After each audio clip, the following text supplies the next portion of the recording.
value investors have to be patient and disciplined. But what I really think is, you need not to be greedy. If you're greedy and you leverage, you blow up. Almost every financial blow up is because of leverage. And then you need to balance arrogance and humility. His own Ben Graham experience and coming to Columbia and what it meant to him. Help me understand why this has been such a profound series of principles that have made you, in investments, who you are today. First of all, I wish I'd met Ben Graham. I never was fortunate enough to do that. I think Warren captured the idea himself in his 1964 article, right. The Super Investors of Graham and Doddsville. Right. And in it, he talks about value investing's like an inoculation. You either get it right away or you never get it. And I think it's just true. I actually think there's a gene for this stuff, whether it's a value investing gene or contrarian gene.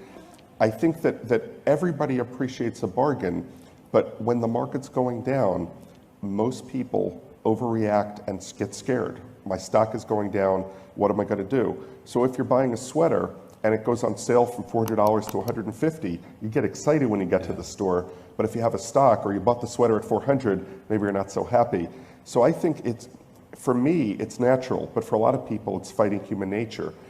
But it is true, it's what Warren Buffett said. When you find out about it, it's like being let in on this little secret.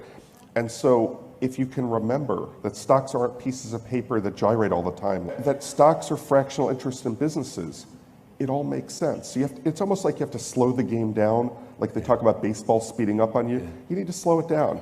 I can buy this thing for a huge fraction of what it's worth. What am I worried about if it goes down a little bit more? So what's the gift here, knowing what it's worth?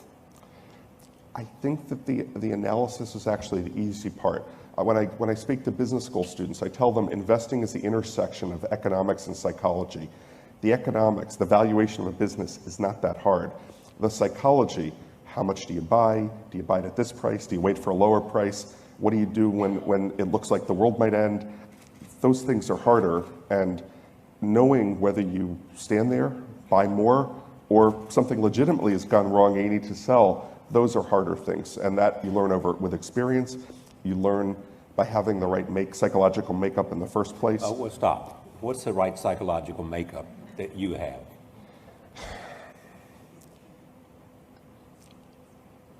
So patience would be one.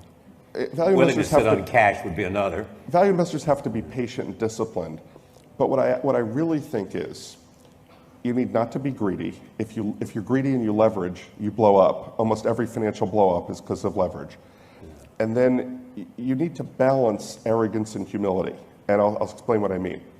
When you buy anything, it's an arrogant act. You're saying, the markets are gyrating and somebody wants to sell this to me and I know more than everybody else, so I'm going to stand here and buy it. I'm going to pay an eighth more than the next guy wants to pay and buy it. That's arrogant.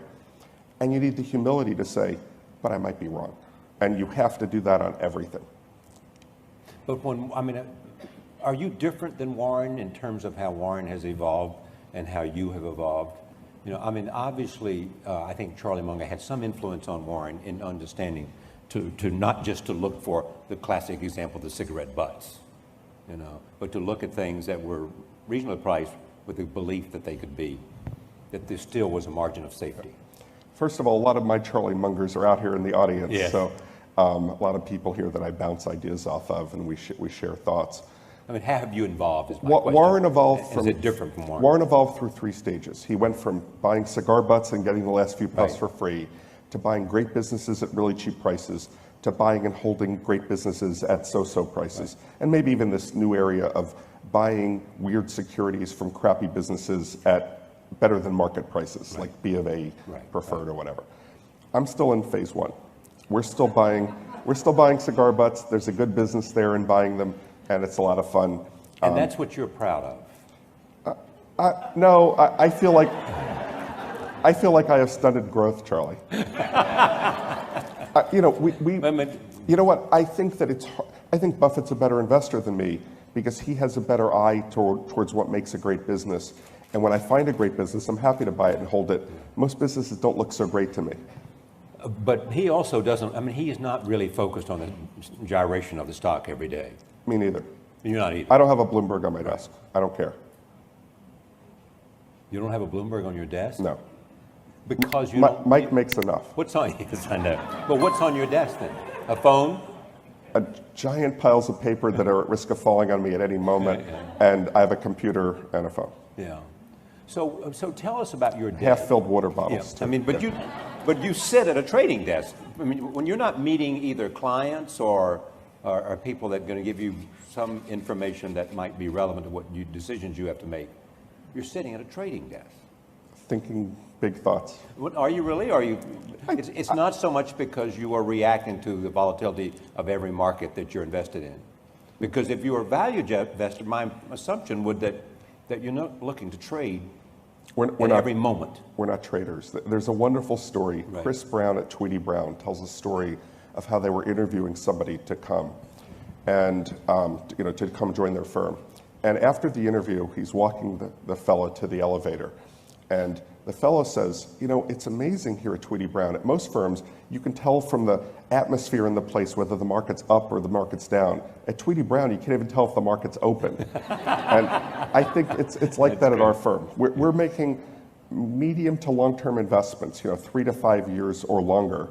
And so we're not really that interested. The only reason we care about the gyrations is so we can buy something even cheaper. Do you like bad times then?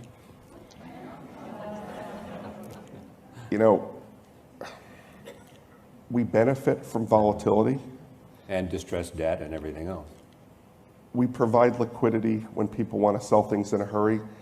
Presumably, it's a transaction between consenting adults. When somebody owns a bond that was AAA and now is CCC, they want to sell, they want liquidity. We sort of our rhythm is opposite most of the market's rhythm. We buy things when the market's down, we sell things when the market's up. Do I root for bad times? Of course not. I love our country. I didn't mean it that way, bad times, but... Is it frustrating when the market goes straight up and up and up, as it did from 82 to 87? It was frustrating, and I worry, because just at those times, it's when the little guy gets sucked in, and the little guy finds it irresistible. When the market's going higher and higher, the little guy gets pulled in by stories from their neighbor, stories at the cocktail party, and they hear about how much money people are making in the market. Charlie, you probably know this, but the return from all mutual funds in the 1990s was 600 basis points higher than the average return from the investors in those funds during the same period. And that's because they get in at the wrong time and out at the wrong time. So that's painful to me. So what is your lesson? That's why I wrote the book, to try to educate the average person, but only like a few hundred of them read the book.